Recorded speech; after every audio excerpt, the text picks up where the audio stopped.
రాకాలోకంకి స్వాగతం. ఈ కంటెంట్ మీకు నచ్చినట్టయితే లైక్ చేయండి, మీ బంధుమిత్రులకి షేర్ చేయండి. ఇప్పటివరకు సబ్స్క్రైబ్ చేసుకోకపోతే సబ్స్క్రైబ్ బటన్ని నొక్కండి, అదేవిధంగా బెల్ ఐకాన్ని కూడా నొక్కండి.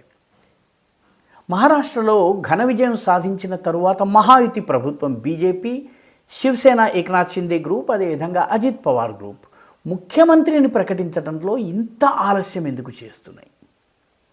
అంత ఘన విజయం సాధించిన తరువాత గతంలో దాదాపు అనేక దశాబ్దాల్లో లేనట్టుగా 200కు పైబడి సీట్లు సంపాదించుకుని 3 విపక్ష పార్టీలలో ఎవరికీ విపక్ష హోదా రాకుండా దెబ్బతీసిన తరువాత ముఖ్యమంత్రి అభ్యర్థిని ప్రకటించటం విషయంలో ఇంత జాప్యం ఎందుకు జరుగుతుంది? ఇంత ఆలస్యం ఎందుకు జరుగుతుంది? ఇది చాలామందిని వేధిస్తున్న ప్రశ్న. చాలామంది హర్యానా విషయంలో కూడా ఇదే మాట్లాడారు. ఎందుకంటే హర్యానా అసెంబ్లీ ఎన్నికలు పూర్తయిపోయిన తరువాత నాయాబ్ సింగ్నే మళ్ళీ ముఖ్యమంత్రిగా ప్రకటించడానికి సమయం పట్టింది. అప్పుడు హడావిడి చేశారు. మధ్యప్రదేశ్, రాజస్థాన్ ఈ 2 రాష్ట్రాల్లో కూడాను, ఛత్తీస్గఢ్ ఈ 3 రాష్ట్రాల్లో ఎన్నికలు జరిగిన తర్వాత ముఖ్యమంత్రిని ప్రకటించడానికి ఆలస్యమైంది. అప్పుడు కూడా ఈ బ్రిగేడ్ ఎవరైతే ఉన్నారో వీళ్ళు చాలా రకాల విమర్శలు చేశారు, వెటకారం చేశారు. ఇప్పుడు మహారాష్ట్రలో కూడాను అదే జరుగుతోంది.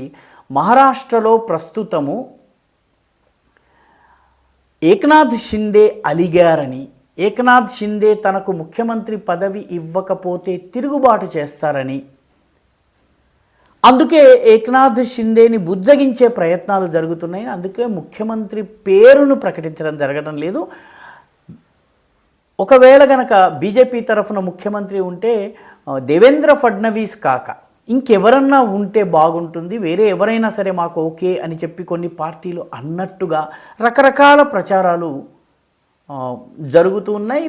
పత్రికలు ఊహాగానాలు చేస్తున్నాయి. అదేవిధంగా కొన్ని ఫీలర్స్ శివసేన ఏకనాథ్ షిండే గ్రూప్ నుంచి కూడా వస్తున్నమాట వాస్తవం. అయితే ఈ మొత్తంలో అజిత్ పవార్ ఏమీ మాట్లాడటం లేదు. గమనించాల్సినటువంటి విషయం, ఆయనకి ఫైనాన్స్ మినిస్ట్రీ ఇస్తామని చెప్పారు.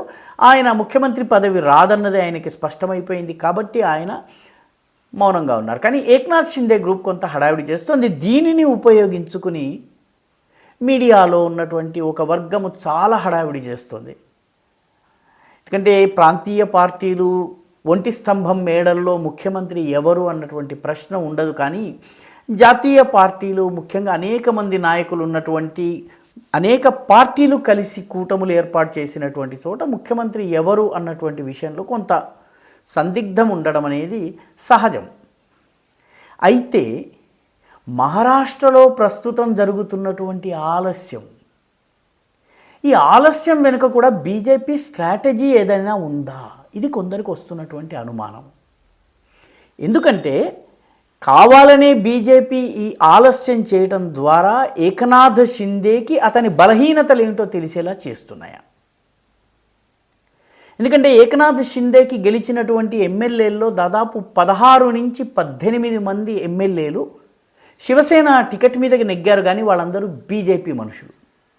బీజేపీ స్పోక్స్ పర్సన్ షైనా ఉన్నారు, షైనా ఎన్సీ, అలాంటి అనేక మంది శివసేన టికెట్ మీద నెగ్గడం శివసేన టికెట్ మీద, కానీ వాళ్ళు బీజేపీ నాయకులు.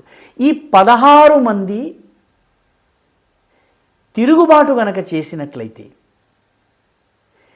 వీళ్ళు గనక తిరుగుబాటు చేసినట్లయితే శివసేన ఏకనాథ్ షిండే పార్టీ పరిస్థితి ఏమవుతుంది? ఒకవేళ ప్రభుత్వం ఏర్పాటు చేయడంలో గనక ముఖ్యమంత్రి పదవి నాకే ఇవ్వాలని ఏకనాథ్ షిండే గనక పట్టుబట్టినట్టయితే శివసేనలోని మరికొందరు ఎమ్మెల్యేలు కూడాను ఈ 16-18 మంది ఎవరైతే ఉన్నారో వీళ్లతో చేతులు కలిపినట్టయితే ఏకనాథ్ షిండే పార్టీ ఏదైతే ఉందో దానిలో చీలిక వచ్చే అవకాశం ఉంది. ఎందుకంటే బీజేపీకి ఇప్పుడు అది గెలుచుకుంది 132 సీట్లు. ఆ తర్వాత 5-6 ఇండిపెండెంట్లు, మిగతా చిన్న పార్టీల వాళ్ళు వచ్చి కలిసిన తర్వాత ఇప్పుడు దానికి ఉన్నటువంటి మెజారిటీ 138. ప్రభుత్వం ఏర్పాటు చేయడానికి కావలసినటువంటి మెజారిటీ 145. కాబట్టి కేవలం ఒక 7 సీట్లు మాత్రమే బీజేపీకి తక్కువ ఉన్నాయి. కాబట్టి ఈ 7 సీట్లను బీజేపీ సంపాదించుకోగలదు. కాబట్టి బీజేపీకి టర్మ్స్ డిక్టేట్ చేసేటటువంటి పరిస్థితిలో అటు ఏకనాథ్ షిండే లేరు, ఇటు అజిత్ పవార్ లేరు. రెండవ ముఖ్యమైనటువంటి అంశం ఏంటంటే ఏకనాథ్ షిందే గనక తిరుగుబాటు చేస్తే ఆయన ఉద్ధవ్ బాలాసాహెబ్ ఠాకరేకి ఆ గ్రూప్కి ఏ గతి పట్టిందో అదే గతి పట్టేటటువంటి పరిస్థితి ఉంది.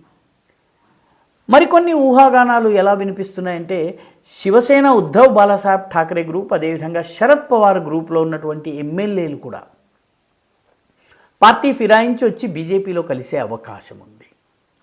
ఇదే గనక జరిగితే బీజేపీకి అసలు ఏకనాథ్ షిందే అవసరమే లేనటువంటి పరిస్థితి. ఎందుకంటే శరద్ పవార్ గ్రూప్కి 10-11 మంది ఎమ్మెల్యేలు మాత్రమే ఉన్నారు. అందులో నుంచి ఒక మేజర్ పోర్షన్ కనుక ఇటు లాగగలిగితే వాళ్ళు వచ్చి బీజేపీలో చేరినట్టయితే, అజిత్ పవార్ గ్రూప్ కాకుండా బీజేపీలో చేరినట్లయితే, అదేవిధంగా ఉద్ధవ్ బాలాసాహెబ్ ఠాకరే గ్రూప్లో ఇప్పటికే తిరుగుబాటు నడుస్తోంది. అతని నాయకత్వాన్ని ప్రశ్నిస్తున్నారు.